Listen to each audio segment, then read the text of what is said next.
Assalamualaikum warahmatullahi wabarakatuh.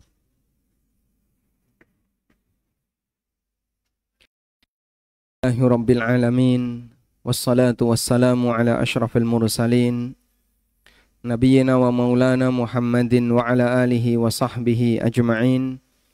Wa ashhadu an la ilaha illallah wahdahu la syarika lah. Wa ashhadu anna Muhammadan abduhu wa rasuluh. Sallallahu alaihi wa ala alihi wa sahbihi wa man tabi'al huda ila yaumiddin. Alhamdulillah, puji syukur kita haturkan kehadirat Allah Azza wa Jalla. Kembali di pagi ini kita lanjutkan kajian rutin dengan membaca buku Khudh Aqidatak Minal Kitabi was Sunnatis Sahihah. Dan insyaallah kita akan membaca tentang masalah ilmu ghaib. Masih di bab tentang syirkul akbar, pertanyaan yang ke-15. Kita baca terlebih dahulu. Tafadhal. Bismillah, salatu wassalamu ala rasulillah. Wa ba'du, as-su'al al-khamisu asyar. Hal ya'lamul ghaiba ahadun? Al-jawab, la ya'lamul ghaiba ahadun illa man atla'ahu Allahu minar rusul.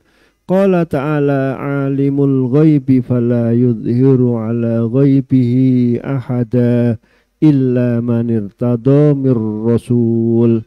Surah Al-Jin.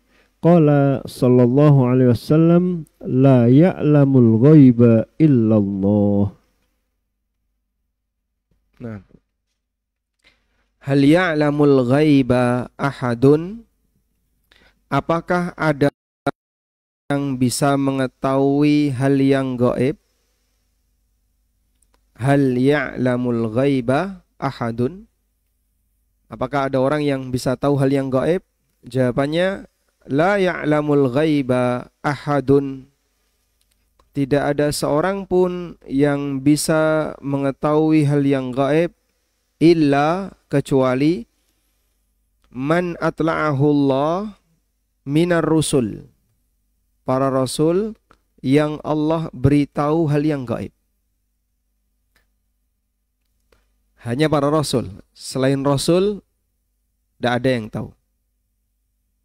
Allah Ta'ala berfirman, alimul ghaibi fala yudhiru ala ghaibihi ahada illa man irtada mir rasulin.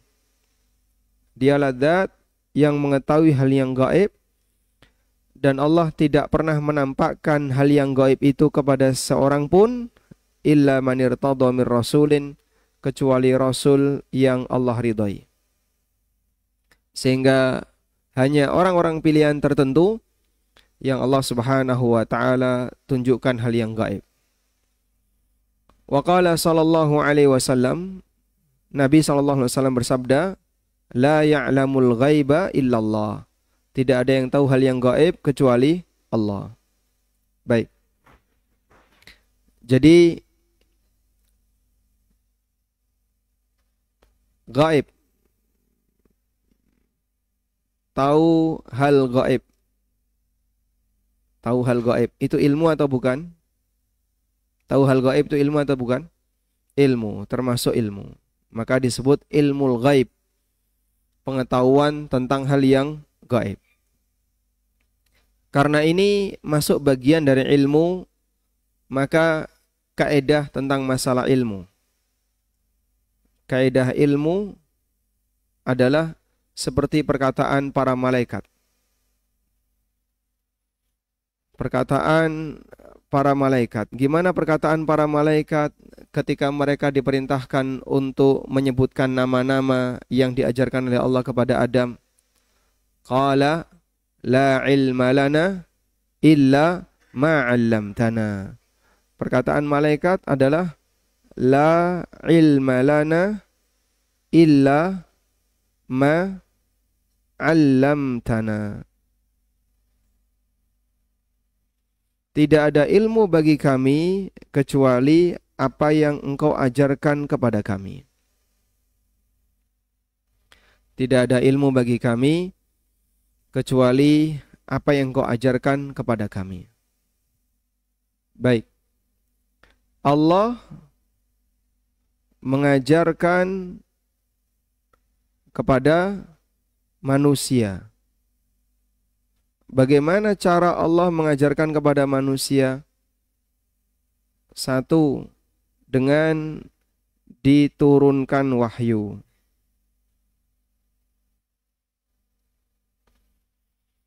Yang pertama adalah dengan Allah turunkan wahyu.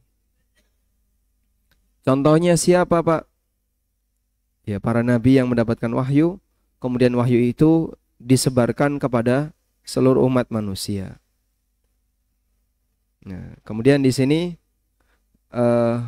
Allah pilih nabi untuk menerimanya. Allah pilih nabi untuk menerimanya, lalu disampaikan kepada siapa? Kepada makhluk. Sebutkan hal gaib apa yang Allah ceritakan dalam Al-Quran. Tentang kiamat, apalagi? Tentang surga dan neraka, apalagi? Tentang malaikat, apalagi? Tentang tanda-tanda hari kiamat, ada Ya'juj dan Ma'juj. Ada siapa lagi yang disebutkan dalam Al-Quran? Ada Dabbah, ada turunnya Nabi Isa dalam bentuk isyarat. Dan itu hal gaib yang belum pernah terjadi, tapi sudah diceritakan dalam Al-Quran. Apalagi tentang peristiwa masa silam, bagaimana ketika Allah menciptakan Adam, lalu sengketa yang terjadi dengan iblis, lalu bagaimana ketika para malaikat pada waktu itu diminta oleh Allah untuk menceritakan nama-nama, dan malaikat tidak tahu. Maka demikianlah Allah mengajarkan kepada manusia ilmu, sehingga manusia jadi tahu. Andaikan tanpa itu kita nggak tahu sama sekali, blank, nggak ngerti. Maka orang kalau dia nggak pernah bersentuhan dengan Al-Quran, tidak bersentuhan dengan hadis, nggak pernah diberitahu tentang itu, kosong. Pengetahuan tentang itu kosong, dia nggak ngerti. Dan Allah Subhanahu wa Ta'ala mengatakan dalam Al-Quran, Ar-Rahman 'allamal Quran khalaqal insan. Allah Ta'ala mengatakan 'allamal Quran. Dialah yang mengajarkan manusia Al-Quran. Yang dalam Al-Quran ini Allah Subhanahu wa Ta'ala banyak hal, ilmu-ilmu, termasuk diantaranya hal gaib yang belum terjadi. Sudah? Selanjutnya, ada cara apa lagi di mana Allah Subhanahu wa Ta'ala mengajarkan kepada hambanya?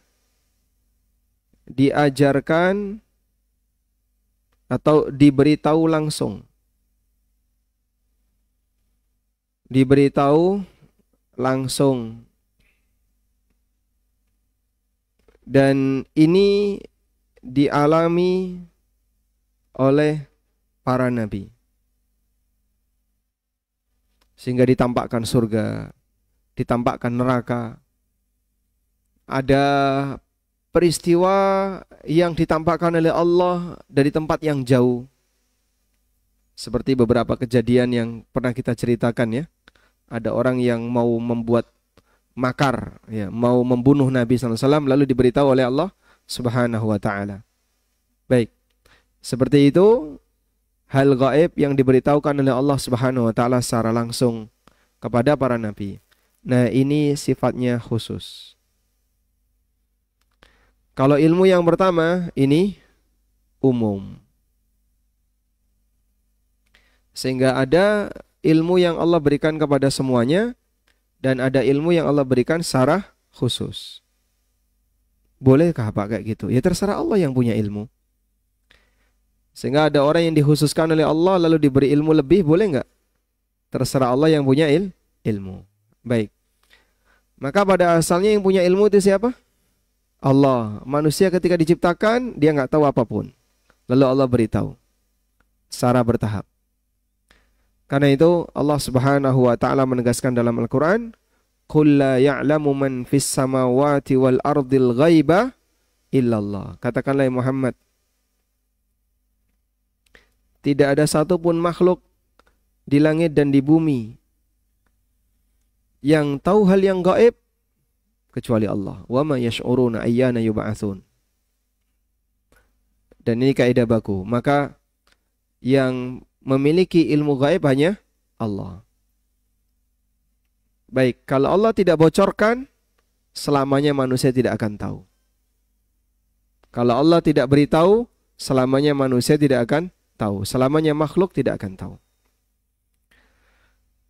Wa qala sallallahu alaihi wasallam, Nabi sallallahu alaihi wasallam bersabda, la ya'lamul ghaiba illallah. Tidak ada satupun yang tahu hal yang gaib kecuali Allah. Tidak ada satupun yang tahu hal yang gaib kecuali Allah. Dan ini anugerah. Andaikan manusia itu diberi kesempatan tahu hal yang gaib, kehidupannya tidak normal. Misalnya ya, kalau saya tahu hal yang gaib, saya tahu apapun yang bapak-bapak lakukan tadi malam, kira-kira bahaya nggak? Bahaya nggak? Apa? Sama ya, bahaya ya. Atau misalnya, Anda tahu apapun yang saya lakukan tadi malam, bahaya nggak kira-kira? Bahaya. Masya Allah. Kehidupan itu normal ketika Anda tidak tahu hal yang gaib. Maka alhamdulillah ketika kita tidak tahu hal yang gaib, saya tidak tahu simpanan masing-masing bapak di rumah ada apa ya. Itu menyenangkan. Coba kalau bapak kita semuanya bisa saling tahu isi rekening masing-masing. Kira-kira gimana, Pak? Jadi setiap lihat orang tuh kayak ada angka di atasnya ini. Ini ada angka di atas kepalanya. Oh, itu adalah jumlah rekeningnya gitu. Kira-kira gimana, Pak? Hah? Oh, berbahaya bagi pajak ya. Berbahaya bagi pajak. Masya Allah. Nabi siapa yang punya kemampuan ngerti simpanan orang? Nabi siapa yang punya kemampuan ngerti simpanan orang? Nabi yang Allah ceritakan dalam Al-Quran. Nabi? Siapa tadi, Pak?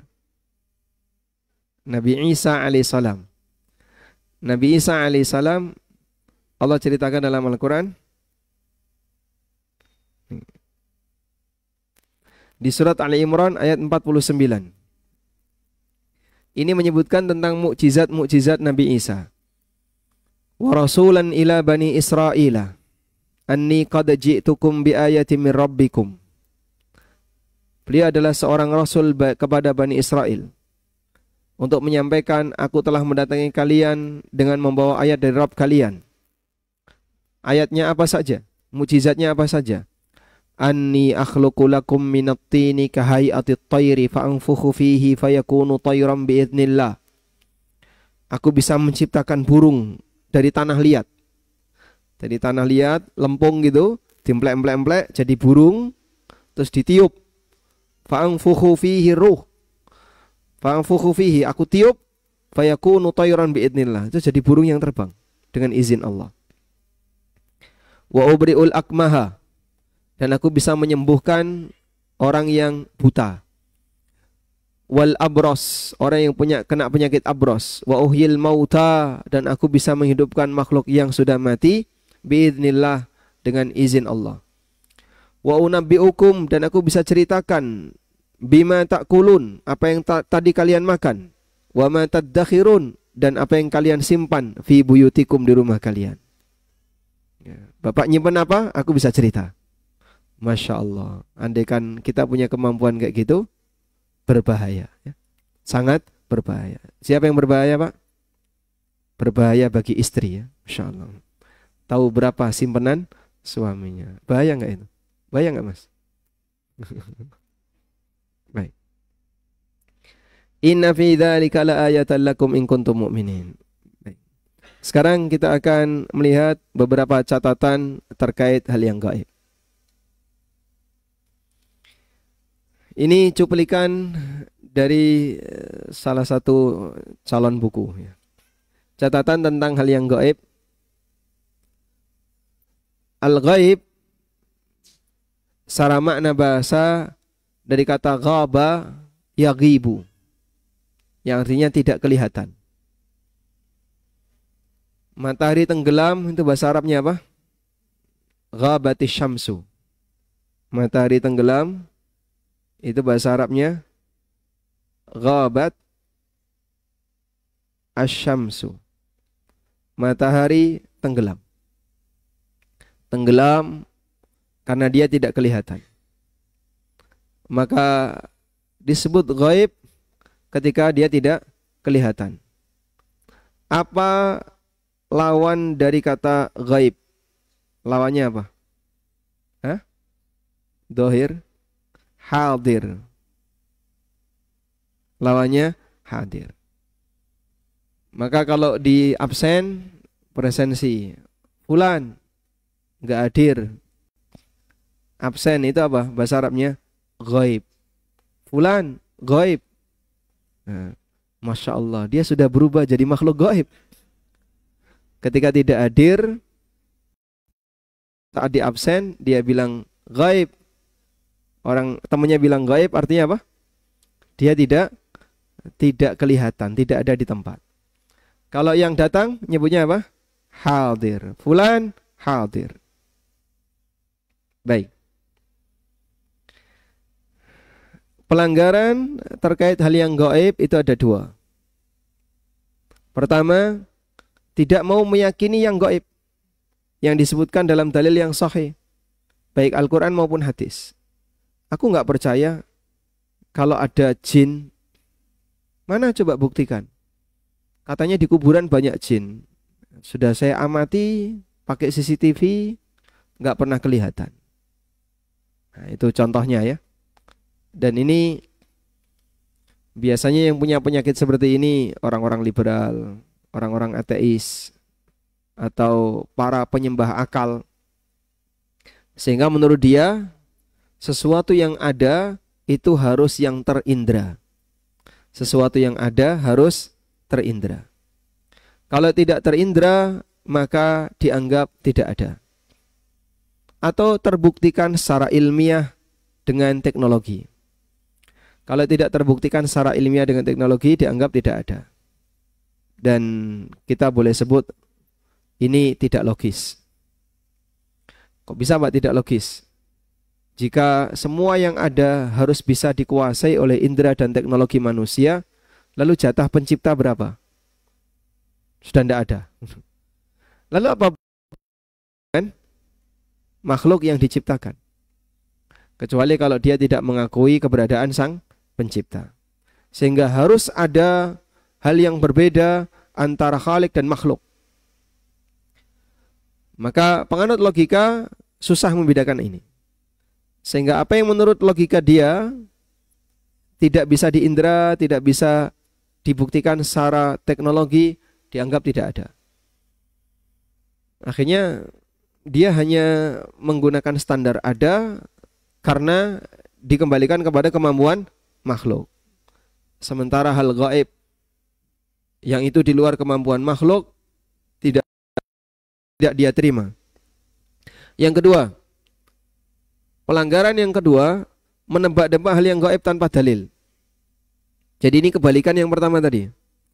Kalau yang pertama ekstrim tidak mau nerima, kalau yang kedua ini berlebihan dalam menetapkan hal yang gaib. Sehingga dia kadang ngomong bagian hal-hal gaib yang isinya ngawur semuanya. Baik, selanjutnya. Iman kepada yang gaib adalah asas iman. Sebagaimana yang Allah sebutkan tentang sifat orang yang bertakwa. Dzalikal kitabu la raiba fihi hudan lil muttaqin. Itulah kitab yang tidak ada keraguan di dalamnya sebagai petunjuk bagi orang yang bertakwa. Lalu Allah mengatakan alladzina yu'minuna bil ghaib, yaitu orang-orang yang mengimani hal yang gaib. Apa makna gaib dalam ayat ini surat Al-Baqarah? Alladzina yu'minuna bil ghaib. Ada yang mengatakan al-ghaib di situ adalah Allah. Karena Allah itu gaib, tidak kelihatan. Dan ada yang mengatakan gaib di sini maknanya adalah segala sesuatu yang gaib yang wajib diimani. Surga dan neraka, keberadaan akhirat, alam kubur, dan seterusnya. Apaan Ustaz? Apaan Ustaz? Ada Apa tuh? mobil AB1622 menghalangi jalan warga. Warga mau keluar, mohon untuk bisa dipindahkan. AB1622. 1622. Ada warga yang terhalangi sehingga tidak bisa keluar. Mohon untuk bisa dipindahkan. Jenis mobilnya apa, Pak? Nggak ada. Baik. Biasa. Nggak. Apal nomor platnya nggak? Gaib. Gaib. Baik. Fokus ke depan ya. Kalau nanti ada yang pamit, jangan dicurigai. Barangkali beliau mau ke toilet.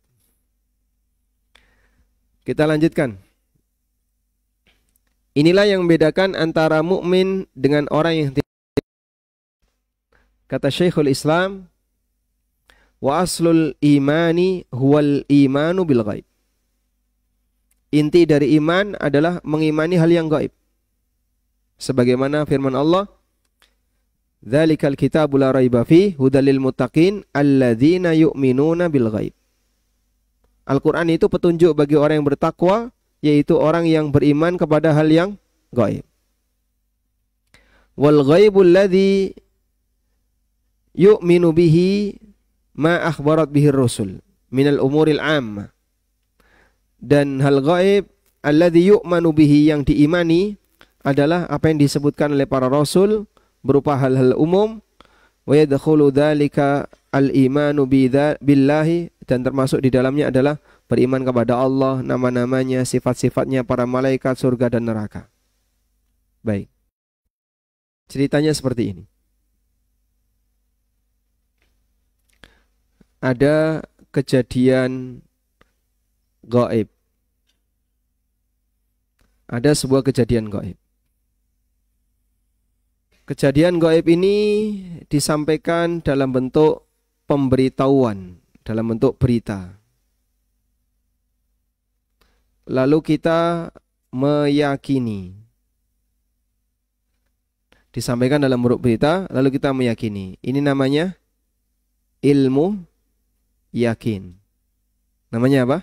Ilmul yakin. Jadi ada surga dan neraka besok di hari kiamat. Lalu diceritakan, disampaikan dalam Al-Quran. Anda percaya enggak? Percaya surga? Percaya. Yakin ada neraka? Yakin. Dari mana kok yakin? Al-Quran yang menyebutkan. Baik. Nah, ketika kita yakin berdasarkan berita, itu disebut dengan ilmul yakin. Maaf, Ustaz, ini kayaknya agak genting ini.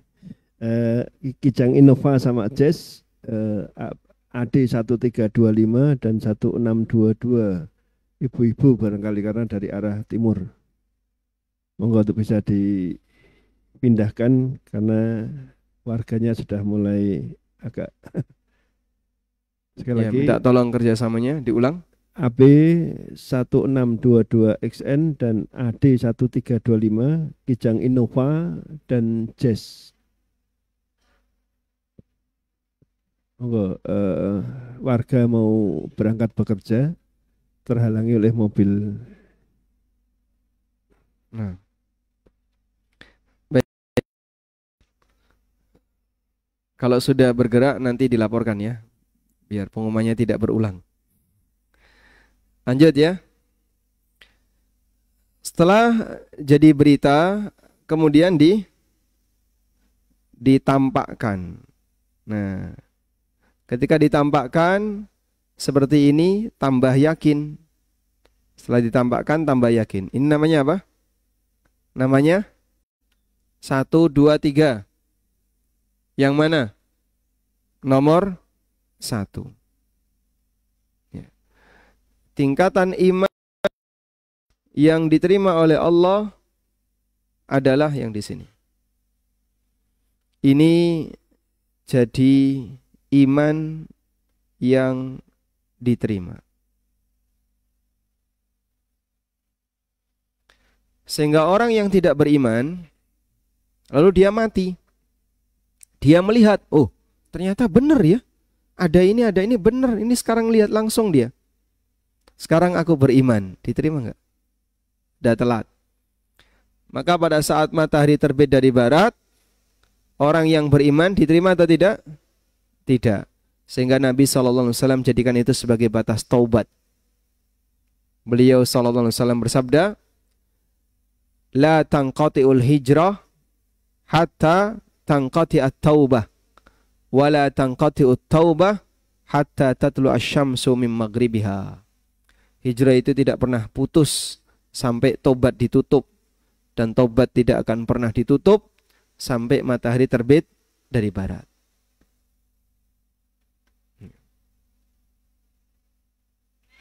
Allah Subhanahu wa taala juga menegaskan tentang orang yang sudah tidak lagi diterima imannya.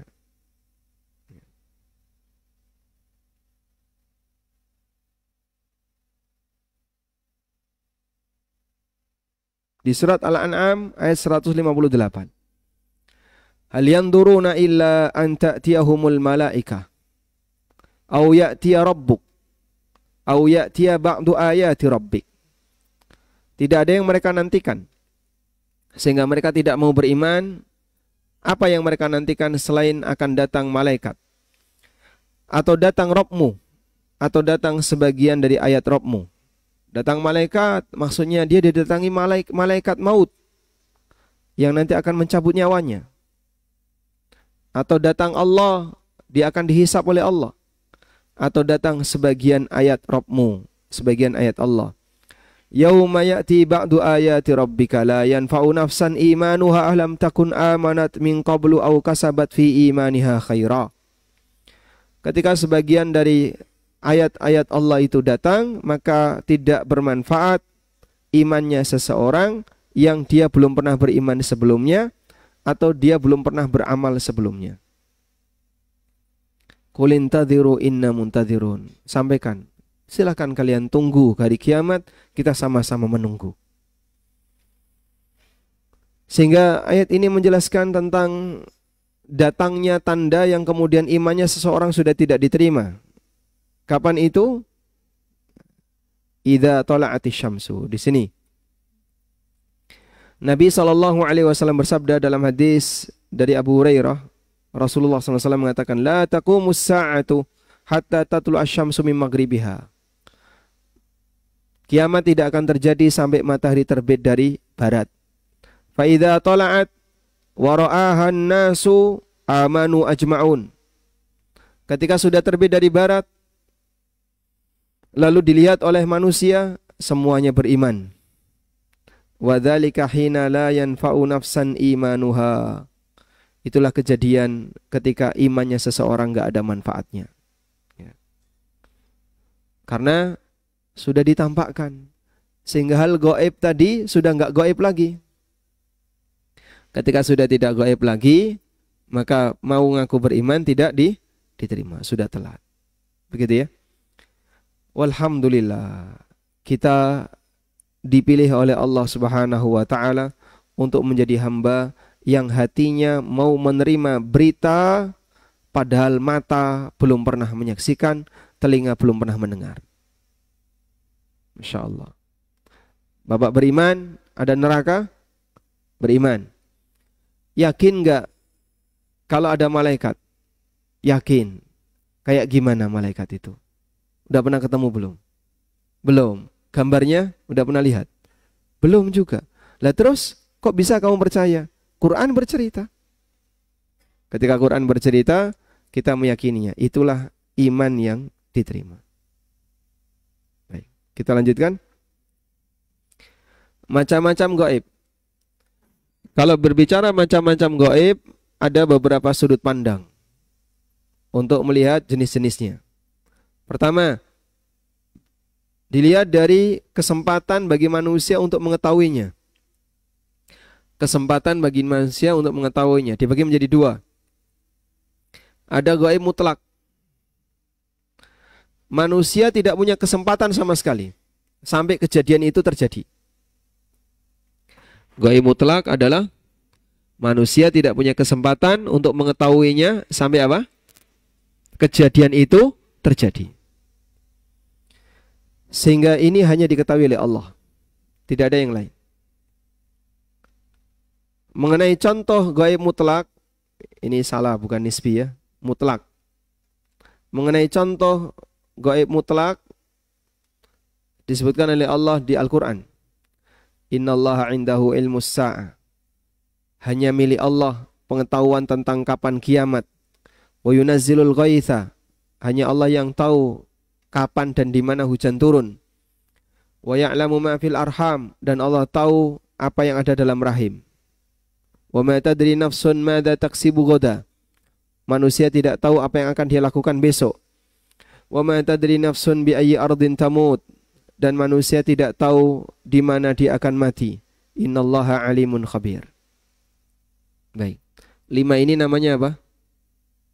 5 ini namanya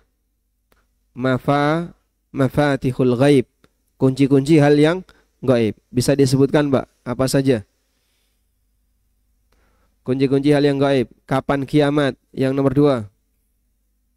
2. Di mana dan kapan hujan turun? 3. Di mana kita mati? Yang keempat. Pengetahuan tentang isi janin. Yang kelima.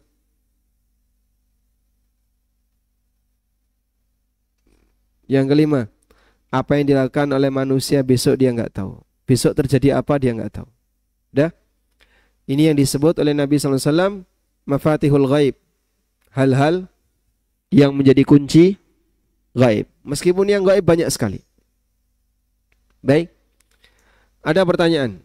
Pak, sekarang kan ada teknologi yang bisa melihat isi janin.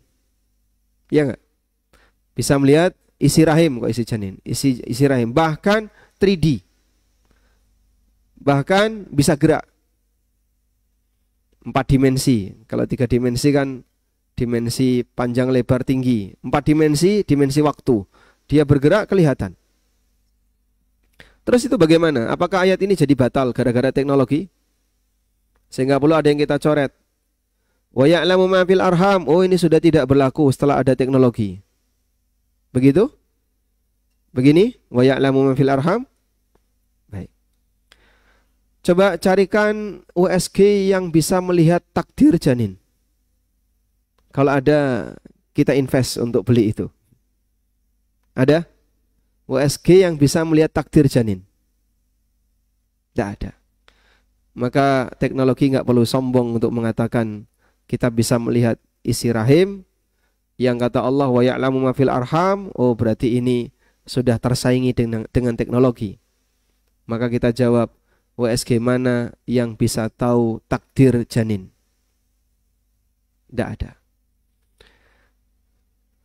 Disebutkan dalam hadis dari Umar bin Khattab radhiyallahu anhu, hadis Jibril. Nabi SAW pernah ditanya oleh Jibril, akhbirni anis sa'ah, tunjukkan kepadaku, ceritakan kepada biha minas sa'il. Yang ditanya tidak lebih tahu daripada yang bertanya. Artinya sama-sama nggak tahu. Artinya sama-sama tidak tahu. Sehingga Nabi SAW nggak tahu, Jibril juga tidak tahu. Hadis riwayat Bukhari Muslim. Jika manusia terbaik dan malaikat terbaik tidak tahu, bagaimana dengan manusia biasa?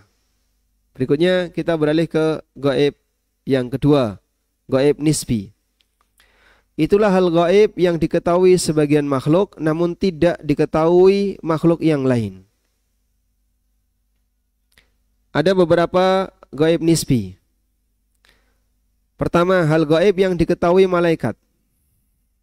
Malaikat tahu tapi manusia enggak tahu. Dan malaikat tidak pernah memberitahu. Tidak pernah membocorkan. Contohnya, saat janin di usia 120 hari, takdir yang ditetapkan oleh Allah untuk janin diperintahkan untuk ditulis melalui siapa? Seorang malaikat. Takdir ini diketahui oleh malaikat yang ditugaskan untuk meniupkan ruh dan menetapkan takdir tersebut. Nabi SAW menjelaskan proses penciptaan manusia saat di dalam rahim. thumma yursalul malaku fayanfukhu fihi ruha. Kemudian diutuslah malaikat, lalu Allah tiupkan ruh melalui malaikat ini. Wa yu'maru bi arba'i kalimatin. Lalu dia diperintahkan untuk menetapkan 4 takdir. Nah, malaikat tahu takdir ini. Terus gimana Pak cara untuk tahu? Ya enggak bisa. Kamu tahu siapa malaikat yang menetapkan takdirmu itu? Namanya siapa? Enggak tahu. Tinggal di mana dia? Enggak tahu. Maka malaikat tahu yang ditugaskan ini, tapi kita enggak bisa menjalin komunikasi dengan dia. Baik. Namanya apa tadi? Gaib nisbi. Yang kedua, hal gaib yang diketahui jin. Seperti keberadaan jin itu sendiri. Atau kondisi yang ada di alam jin. Manusia bisa mengetahuinya jika ada komunikasi dengan jin yang mengetahuinya. Itu pun jika ada jaminan bahwa informasi dari jin itu valid. Sebab sangat rentan bagi mereka untuk berdusta. Sangat rentan bagi mereka untuk berdusta.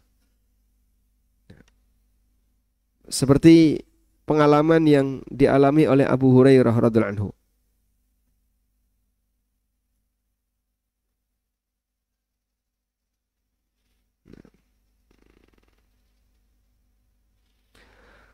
Dalam hadis yang cukup panjang, setelah Abu Hurairah radhiyallahu anhu berhasil menangkap maling. Maling apa dia? Mengambil harta zakat. Jadi mengambil makanan zakat. Di sini Abu Hurairah mengatakan, "Wakkalani Rasulullah sallallahu alaihi wasallam bihifdzi zakati Ramadan." Rasulullah sallallahu alaihi wasallam menugaskan aku untuk menjaga zakat Ramadan. Zakat Ramadan itu apa? Fitrah. Fa'atani atin faja'ala yahthu minat ta'am. Tiba-tiba ada orang yang mengendap-endap untuk mengambil makanan. Dan itu terjadi selama berapa lama? 3 malam. Ini dalil bahwasanya zakat fitrahnya sudah distorkan sebelum malam ke-27. Oke. 27, 28, 29, 30. Berarti kejadiannya 3 malam. Berarti zakat fitrahnya sudah kumpul sebelum itu. Maka mengenai pendapat kapan boleh menyerahkan zakat fitrah, kalau dari hadis Abu Hurairah ketika beliau punya masalah dengan jin, itu zakat sudah kumpul sebelum 3 malam sebelum Idul Fitri. Ya kita tidak tahu apakah 3 malam itu tepat di ujung Ramadan atau masih di tengah, kita tidak tahu. Sehingga ini menguatkan pendapat boleh saja menyerahkan zakat fitrah sebelum tanggal 27. Baik, sampai di bagian ketika Abu Hurairah sudah enggak akan memaafkan. Jin ini mengatakan, "Idza awaita ila firashika." Kalau kamu mau tidur, faqra ayatul kursi. Bacalah ayat kursi. Allahu la ilaha illa huwal hayyul qayyum. Hatta tahtimal ayat. Sampai selesai ayat. Fa innaka la yazala 'alaika minallahi hafizun. Maka akan ada penjaga yang ditugaskan oleh Allah. Wala yaqrabannaka syaitanun hatta tusbih. Setan tidak akan berani mendekatimu sampai subuh. Dari mana jin ini tahu? Dari mana jin ini tahu? Apakah dari Nabi SAW? Sehingga jin mendengar Nabi SAW bersabda? Dari mana jin ini tahu? Jin memberitahu kepada Abu Hurairah. Dari pengalaman pribadinya. Sehingga dia tahu bagaimana jin ketika ada orang yang baca ayat kursi sebelum tidur. Apa yang terjadi pada jin? Oh ternyata banyak jin yang enggak berani mendekat. Banyak setan yang tidak berani mendekat. Karena Allah Subhanahu wa ta'ala memberikan hafiz, malaikat penjaga. Sehingga makhluk halus tidak berani mendekat. Yang berani mendekat yang kasar-kasar. Okay? Baik, lanjutkan ya. Ini contoh tadi yang kita sebutkan, Abu Hurairah bersama jin yang mencuri makanan. Lalu ada hal gaib yang diketahui sebagian manusia tapi tidak diketahui oleh manusia yang lain. Sehingga Bapak tidak tahu seperti apa yang saya lakukan tadi malam, saya tidak tahu apa yang Bapak lakukan tadi malam. Masing-masing kita punya hal rahasia. Nah, kenal sebelahnya nggak Pak? Dengan sebelahnya kenal? Kenal, sudah lama belum? Lumayan lama. Sudah tahu berapa jumlah rekening sebelahnya? Masya Allah. Belum pernah tahu? Belum pernah tahu. Hal seperti itu normal. Posisi manusia, dia punya rahasia yang tidak perlu diberitahukan kepada orang lain. Maka kita tidak harus menjadi Panji Blokosuto ya, yang harus belak-belakan untuk terang-terangan menceritakan semuanya. Berikutnya, pembagian gaib dilihat dari waktu kejadiannya. Kita bagi menjadi dua. Ada hal gaib yang sudah terjadi, seperti kejadian masa silam, kejadian zaman azali, kisah para nabi, dan aneka peristiwa tentang orang soleh di masa silam. Kenal nggak yang namanya Luqman? Kenal Pak? Taunya dari mana? Allah ceritakan di surat Luqman. Kamu tahu tentang Ashabul Kahfi? Oh tahu. Kamu dapat dari mana ceritanya? Surat Al-Kahfi. Kamu ngerti kejadian Nabi Yusuf? Tahu. Saya baca surat Yusuf. Maka Al-Quran, Allah banyak cerita tentang kisah para nabi. Kisah itu sinkron dengan kisah yang disebutkan dalam kitab suci sebelum Al-Quran. Seperti yang disebutkan dalam Taurat dan Injil. Karena itu Yahudi yang sudah tahu duluan ngetes. Coba tanyakan ke Muhammad beberapa hal. Kalau dia bisa menjawab, ini indikasi dia seorang nabi. Sehingga Yahudi sempat ngetes, betulkah dia itu nabi? Dengan ditanya cerita-cerita masa silam yang tidak mungkin bisa diketahui oleh manusia kecuali oleh orang yang dapat wahyu. Berikutnya, ada hal gaib yang belum terjadi, seperti tanda-tanda hari kiamat, fenomena yang akan terjadi di masa mendatang. Dalam Al-Quran, Allah menceritakan sebagian tanda kiamat, ada yang disebutkan dengan tegas, ada yang dengan tidak tegas. Boleh sebut isyarat. Yang tegas, contohnya Ya'juj dan Ma'juj. Nama Ya'juj dan Ma'juj ada dalam Al-Quran ya. Kalau Dajjal tidak ada.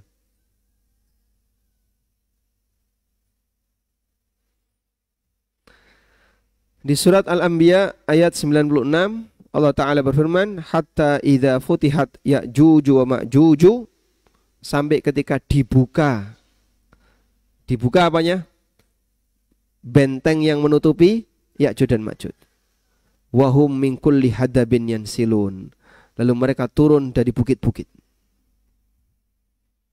dengan jumlah yang sangat banyak, sampai pasukan Nabi Isa alaihissalam diperintahkan oleh Allah untuk bertahan di atas gunung, mengamankan diri bersama kaum muslimin, karena mereka tidak akan mampu untuk melawan, menghadapi Ya'juj dan Ma'juj.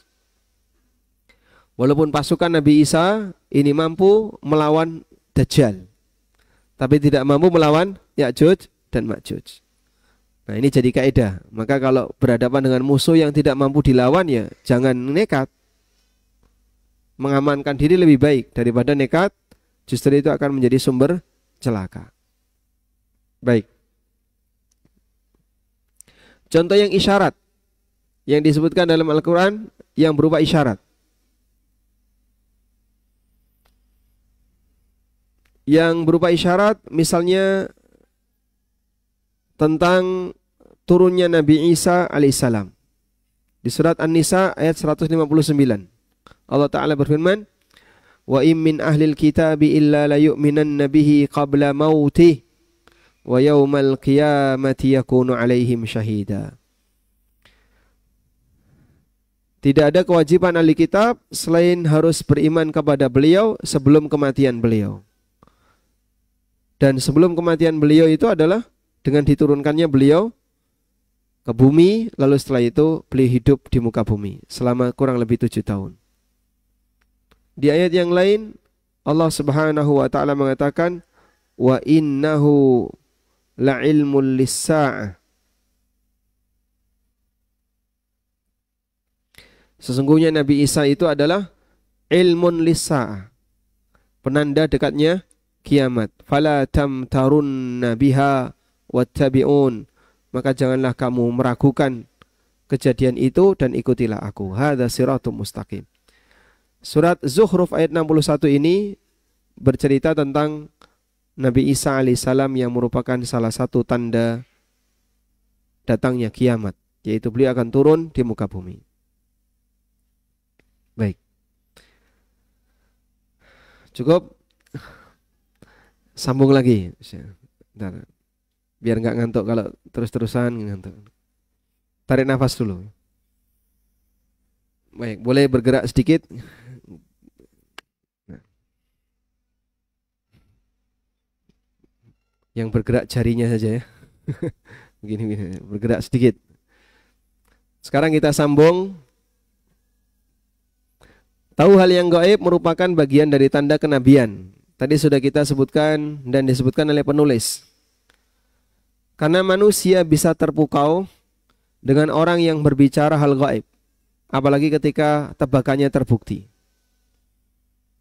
sehingga dianggap hebat.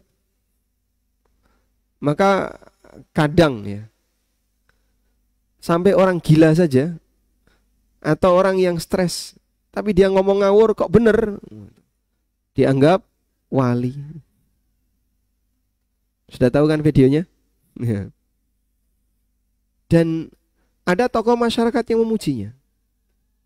Sampai dibuatkan cerpen tentang saya boleh sebut gus tertentu yang dia nebak-nebak, tapi benar, pernah benar gitu. Ya nggak selalu benar ya, pernah benar. Itu kok hidungnya agak bengkok, kayaknya sebentar lagi mau mati, dan ternyata sebentar lagi dia mati. Oh benar, wah itu jadi viral. Akhirnya dia ketika dibesarkan, pengagungan orang pada orang ini, padahal dia nggak karuan penampilannya, jadi makin nggak karuan. Ya alhamdulillah bagi kita. Ya kalaupun nebak benar bukan bukti bahwasanya apa? Itu orang hebat. Ya. Pernah nggak nebak benar? Sering. Hampir semua kita kan pernah nebak benar. Sebentar tak tebak itu. Itu mesti masuk rumah itu. Mesti, oh masuk rumah benar. Cuman nggak viral gitu. Cuman tidak viral. Saya tebak ya, kayaknya ini sudah sebentar lagi nih. Sehingga dokter misalnya di rumah sakit, ada orang yang sudah pakai pacuban jantung, ada ini, pasti sebentar lagi mau mati. Tapi nggak ada dokter yang kemudian dikatakan wali gara-gara itu. Saya juga nggak tahu kenapa orang begitu suka dengan tebak-tebakan. Dan kalau tebakannya benar, orang itu dianggap sakti. Padahal kita juga sering nebak dan benar. Karena tebakan itu kan punya peluang ya. Misalnya ada 3 atau 4 peluang. Ya pilih salah satu, barangkali ini yang benar. Walaupun peluangnya meleset. Kalaupun salah juga kita nggak disalahkan. Bagian dari mukjizat Nabi Isa alaihissalam yang Allah sebutkan dalam Al-Quran adalah mengetahui hal gaib. Beliau tahu harta yang disimpan masyarakat dan makanan yang dikonsumsi oleh mereka. Surat Ali Imran ayat 49 tadi sudah kita baca ya. Nabi Isa bisa menyebutkan al-akmah wa ubri'ul akmah. Akmah itu apa Pak? Buta tanpa bola mata. Buta tanpa bola mata. Itu namanya akmah. Ada a'ma, ada akmah. Ini buta punya bola mata. Buta berbola mata. Kalau ini namanya buta tanpa bola mata. Kemampuan Nabi Isa di sini. Pernah lihat ada orang nggak punya bola mata? Jadi matanya merem terus masuk ke dalam. Kelopaknya ini masuk ke dalam ya. Cekung. Dia nggak punya bola mata. Nabi Isa mampu menyembuhkannya. Baik. Dan salah satu di antara ulama yang akmah, siapa namanya? Qatadah binti Amah. Anas bin Malik, beliau muridnya Anas, memanggil Qatadah ya akmah. Karena beliau buta sejak lahir. Butanya sejak lahir. Ada yang butanya setelah dia besar, ada yang butanya sejak lahir. Nah, sejak lahir itu namanya akma. Dia tidak punya bola mata.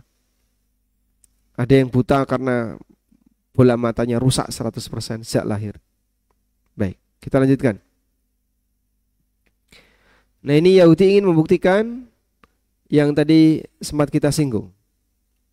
Suatu ketika kelompok Yahudi mendatangi Nabi SAW. Wahai Abul Qasim, tolong jelaskan kepada kami beberapa hal. Kami akan tanyakan kepada Anda. Jika tidak ada yang tahu jawabannya, karena tidak ada yang tahu jawabannya kecuali seorang Nabi.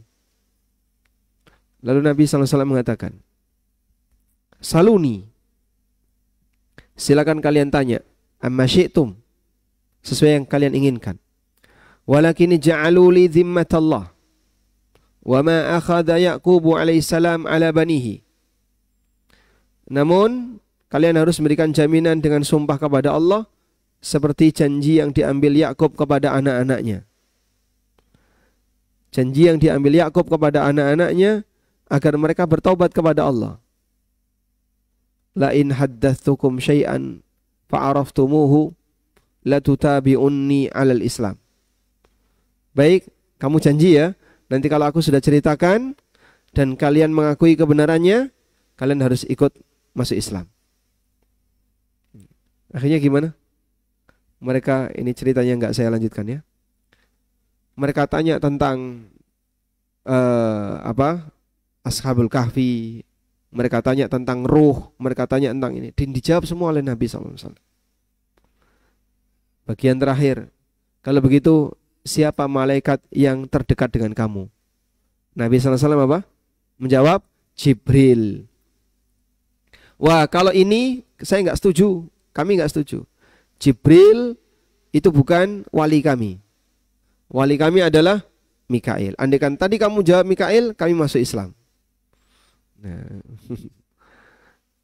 Karena mereka benci Jibril. Sehingga Allah turunkan firman-Nya, Qul man kana aduwwan lillahi wa malaikatihi wa Jibril wa Mikala fa innallaha aduwwun lil kafirin.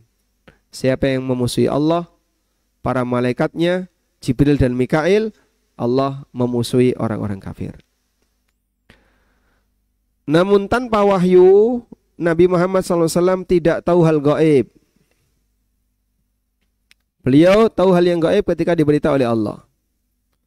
Rubayyi bintu Muawwid menceritakan, ketika beliau bersama Rasulullah SAW, ada gadis-gadis kecil Madinah yang melantunkan lagu Bu'ath, mengenang peristiwa perang saudara antara Aus dan Khazraj.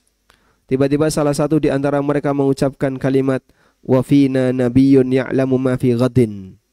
Di tengah kami ada seorang nabi yang tahu besok terjadi apa. Mendengar ini spontan Nabi SAW melarangnya dan beliau mengatakan, la taquli hakadha. Jangan kau ucapkan seperti ini. Pakai kalimat sebelumnya saja. Sehingga beliau disebut tahu hal yang gaib, Nabi SAW tidak menerima. Lalu di sini Ibrahim minta ditambahkan hal gaib. Pengantarnya ini jadi 3 jenis yakin tadi ya. Yakin ada berapa tingkatan? Hah? 3, sebutkan. Ilmul yakin, ainul yakin, hakul yakin. Ibrahim tanya kepada Allah. Qala rabbi arini kaifa tuhyil mauta. Ya Allah, tunjukkan kepadaku bagaimana cara engkau menghidupkan makhluk yang mati. Maka Allah tanya kepada Ibrahim, qala awalam tu'min? Apa kau belum beriman? Qala bala, jawab Ibrahim, aku beriman. Walakin liyatma'inna qalbi, tapi agar hatiku makin yakin. Jadi yang diminta Ibrahim apa itu? Kita percaya Allah bisa menghidupkan yang mati dari berita. Saya ingin lihat langsung. Sehingga dari ilmu yakin mau dinaikkan jadi ainul yakin. Lalu Ibrahim alaihissalam diperintahkan oleh Allah Subhanahu wa taala, fakhudh arba'ata minat thair, ambil 4 jenis burung, fasurhunna ilaika, kemudian cacah-cacah burung itu, cincang semuanya. Tsumma ja'al ala kulli jabalin minhunna juz'a. Dagingnya, bulu-bulunya dicacah-cacah, dicampur, udah. Terus diambil sebagian-sebagian, taruh di bukit A, bukit B, bukit C, bukit D. Kepalanya dipegang Ibrahim.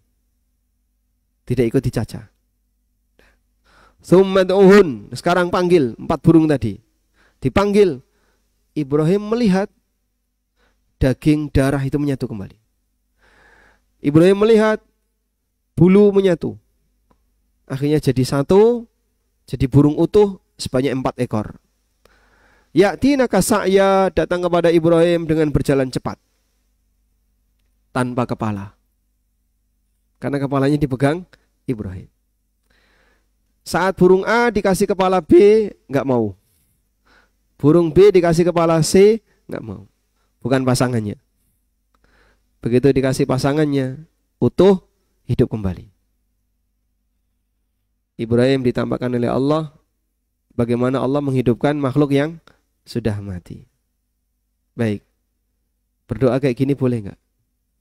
Ya Allah, tunjukkan kepadaku bagaimana kau menghidupkan makhluk yang sudah mati. Akhirnya dia main ke kantor ANB, lihat ke belakang tiba-tiba ada kuburan.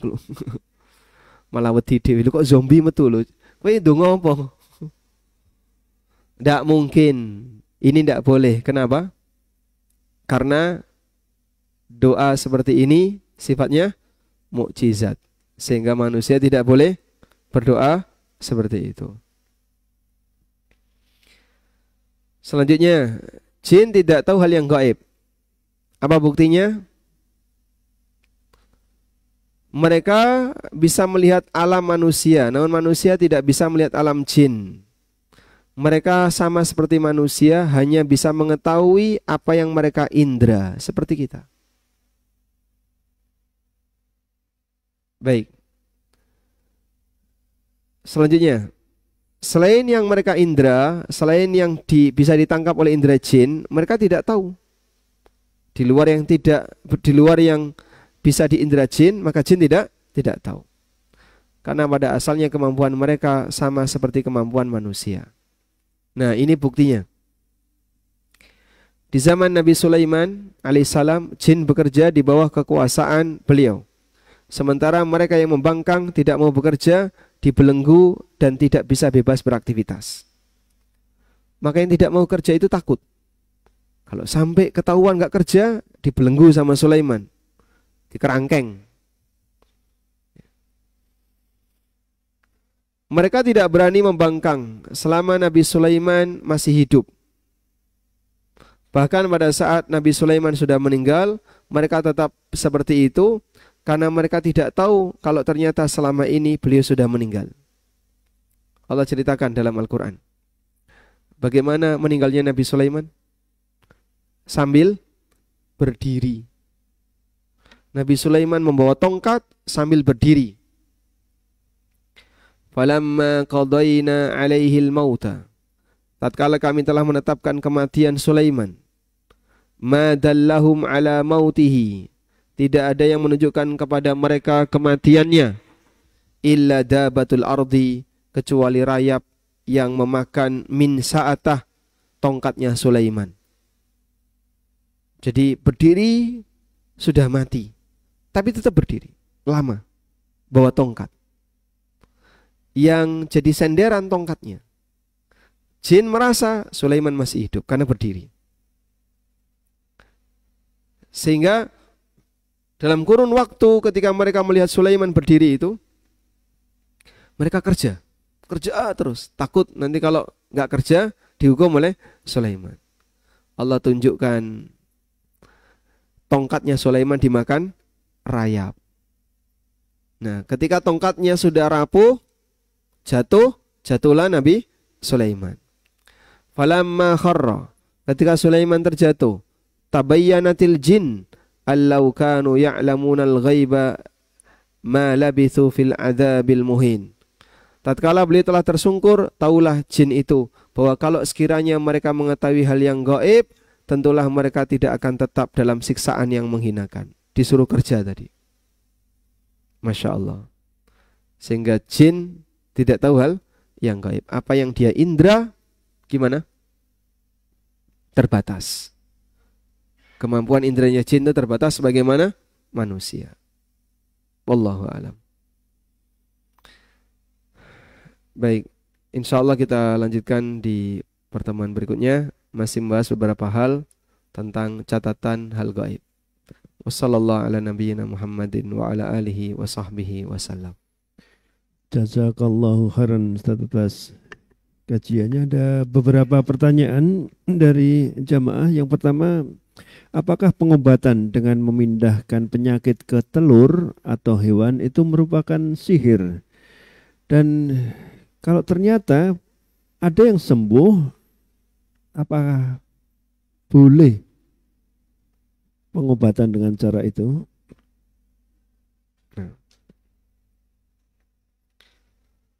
Pertama, berkaitan dengan teknis pengobatan memindahkan penyakit ke hewan atau ke telur, itu sihir atau bukan? Sihir tidak bisa memindahkan penyakit, ya? Karena yang punya hak untuk menyembuhkan hanya Allah. Anta syafi la shifa'a illa shifa'u. Allah memiliki nama Asy-Syafi, dan tidak ada obat atau tidak ada kesembuhan kecuali kesembuhan milik Allah. Sehingga makhluk tidak bisa menyembuhkan. Makhluk bisa mengobati? Bisa, tapi tidak bisa menyembuhkan. Kita bedakan antara mengobati dengan menyembuhkan. Yang kedua, apabila terjadi sesuatu yang aneh di binatang atau telur, ini telurnya jadi rusak kayak gini, atau binatangnya tiba-tiba jadi sakit, begitu dipindahkan ke binatang tadi, tiba-tiba binatangnya jadi nggak normal. Nah, ini bukti bahwa penyakitnya sudah pindah. Nah, penampakan binatang tidak normal itu apa? Sihirnya terjadi pada binatangnya. Jadi binatangnya dibuat tidak normal, binatangnya dibuat misalnya rusak dan seterusnya. Itu mungkin. Karena sihir bisa ngerusak. Tapi sihir tidak bisa menyembuhkan penyakit. Sebab yang bisa menyembuhkan penyakit hanya Allah. Manusia bisa memberi penyakit, tapi tidak bisa menyembuhkan penyakit. Bisa ngasih penyakit ke sebelahnya? Caranya? Dipukul. Ketika pilek ditularkan, ini tak tulari pilek. Bisa? Dengan izin Allah, sebelahnya jadi pilek. Atau menyakiti orang lain dengan cara tindakan kekerasan dan seterusnya. Tapi menyembuhkan tidak bisa. Baik. Kemudian yang ketiga, kalaupun sembuh bagaimana Pak? Apakah berarti praktek itu boleh? Coba ini lihat ya. Bedakan tata cara dan hasil. Bedakan tata cara dan hasil. Berhasil itu bukan tanda kebenaran cara. Walaupun kita diperintahkan untuk menggunakan cara yang benar agar berhasil. Paham? Baik, saya ulang. Ada cara, ada proses, ada hasil. Mendapatkan hasil itu bukan alasan untuk membenarkan cara. Tapi kita diperintahkan untuk menggunakan cara yang benar agar mendapatkan hasil. Paham? Baik, saya kasih ilustrasi ya. Si A, usaha A gagal, B gagal, C gagal, D gagal. Dia gagal berkali-kali. Begitu jualan khamr, sukses.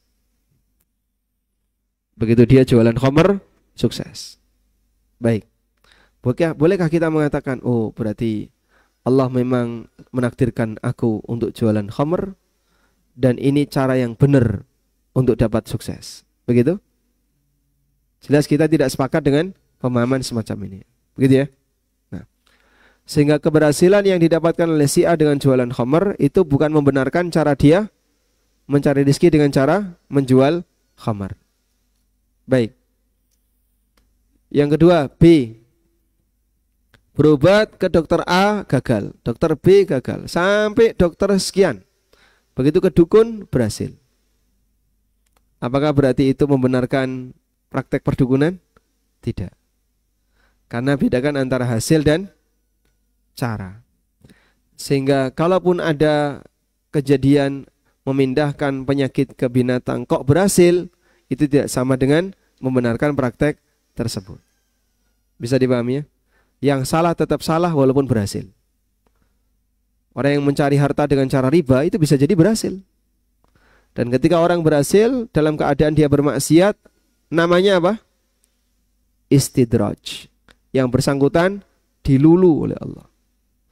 Oleh karena itu dalam hal ini justru menuntut kewaspadaan, bukan malah menjadikan itu sebagai kebanggaan. Wallahu a'lam. Berikutnya Ustaz, apa hukum pengobatan dengan metode Reiki, yaitu transfer energi, yang juga bisa dilakukan dengan cara atau model jarak jauh? Transfer energi dengan cara jarak jauh, itu ngirim makanan, ngirim suplemen makanan, vitamin. Ini saya transfer energi. Kalau yang kayak tadi Reiki tadi, coba transfer energi kamu ke saya. Jarak dekat saja, nggak usah jauh-jauh. Caranya gimana? Yo saya nggak tahu. Ahli fisika nggak ngerti. Terus pakai apa itu? Pakai ilmu ngawur. Pakai ilmu ngawur. Tapi Pak, nyatanya berhasil, tiba-tiba orangnya terus berenergi. Ya bisa saja dia malah disihir sama dukunnya. Dibantu oleh jin. Sehingga ada orang yang awalnya lumpuh tiba-tiba bisa berdiri. Karena apa? Dibantu jin. Begitu sesi itu selesai, jadi pada saat ya, ada pemuka agama lain menawarkan kepada masyarakat tentang kemampuannya. Sebutkan nama Tuhanku, sebutlah nama Tuhanku. Dah disebutkan. Lihat tuh, lumpuh berhasil. Nah, sampai bawah lumpuh lagi. Di atas mungkin dia bisa berhasil. Dibantu oleh jin. Begitu pulang dia di rumah lumpuh lagi. Sihirnya sudah selesai. Karena cuma dikasih dosis sampai 10 menit. Baik. Ya intinya hal yang gak masuk akal seperti ini tidak perlu untuk dibelain. Dan penjelasannya gak perlu panjang-panjang. Kita sudah tahu praktek seperti ini adalah pembodohan terhadap masyarakat. Wallahu a'lam. Yang berikutnya Ustaz, bapak saya berusia 88 tahun, merasa tidak cukup hidup dengan uang pensiunnya yang sekitar 4 juta per bulan. Lalu bapak menyimpan tabungannya di deposito bank dengan harapan bunganya bisa untuk nambah uang bulanan. Kami sebagai anak-anaknya berusaha mengingatkan dan melarang, namun bapak tetap bersikeras. Bapak paham riba itu haram dan siap. Dalam hal ini apa yang harus kami lakukan Ustaz? Coba nanti dicek rekening deposito itu kira-kira bunganya per bulan berapa. Ya? Misalnya ketemu angka per bulan, kalau 4 juta deposito bunganya berapa? 10% ada nggak? 6%. Jadi 6% dari 4 juta itu berapa itu? Kecil ya, kecil. 6%, 6 itu setahun. Berarti 0,5% per bulan. 0,5% per bulan, kecil kan? Baik. Maka anaknya langsung bisa menyampaikan ke bapak, bapak dapat bunga berapa? Anggaplah 300.000 per bulan. Dari 4 juta tadi atau dari akumulasi tabungan beliau 300.000 per bulan. Baik, bapak saya kasih 500.000. Sehingga anaknya yang menggantikan. Sudah nggak usah ditaruh di deposito, kita alihkan saja ke yang tidak ada bunganya. 300.000 yang dijanjikan bunga deposito, saya ganti 500.000. Lebih besar mana? Bunga deposito atau hibah dari anak? Nah, kalau lebih hibah dari anak lebih besar, insya Allah semoga beliau tidak mengakhiri hidupnya dengan cara riba seperti ini. Apalagi tadi beliau siap, aku sudah siap menerima hukuman. Nah itu kan bahaya sekali.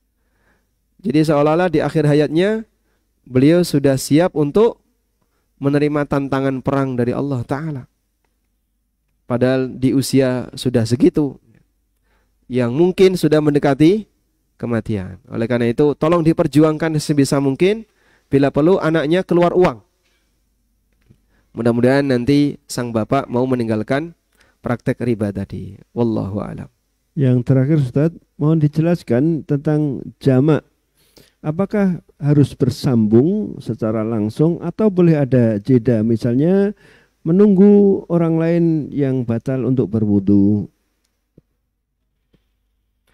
Mengenai jamak 2 salat, apakah harus secara langsung begitu selesai salat pertama langsung berdiri untuk mengerjakan salat yang kedua? Apakah boleh ada jeda? Dalam hal ini ulama berbeda pendapat. Berkesinambungan itu dalam bahasa Arabnya disebut dengan al-mualah. Disebut al-mualah. Nah, ulama beda pendapat apakah jamak itu harus mualah. Selesai sholat 1 harus nyambung dengan sholat 2. Pendapat yang pertama, jamak itu harus mualah. Harus berkesinambungan. Selesai sholat 1 nyambung dengan sholat 2. Dan ini pendapat jumhur ulama. Ini pendapat jumhur ulama dari 4 madhab. Dan apabila ada jeda, jika jedanya jeda yang ringan, tidak terlalu panjang, tidak masalah. Tapi kalau jedanya panjang, maka nggak punya lagi kesempatan jamak. Jadi misalnya selesai sholat duhur, mau jamak sholat asar, tapi nyari temen.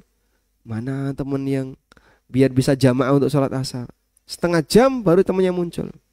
Sekarang kita jamak sholat asar, wis telat, ya sudah nggak jadi jamak. Maka nanti asarnya nanti setelah masuk waktu asar, karena kesempatan jamak dia sudah hilang, sebab sudah tidak mualah. Sehingga sholat duhurnya tetap sah, tapi dia tidak bisa sholat asar di waktu duhur, karena kesempatan jamaknya sudah putus. Maka nanti dia sholat asar nanti setelah masuk asar. Ini pendapat jumhur. Pendapat yang kedua, bahwa jamak tidak harus mualah, tidak harus berkesinambungan, sehingga boleh ada jeda. Karena hakikat dari jamak itu bukan menggabungkan kaifiyah sholat, bukan menggabungkan tata cara dan gerakan sholat, tapi jamak itu definisinya adalah menggabungkan 2 waktu sholat. Waktu pertama dan waktu kedua digabungkan. Oleh karena itu, mengingat definisi jamak adalah menggabungkan 2 waktu sholat untuk dilakukan di waktu yang sama, maka tidak harus ada mualah. Sehingga boleh saja sholat duhur terus batal, wudu, balik ke masjid, sholat asar, jamak di waktu duhur, jamak takdim, boleh.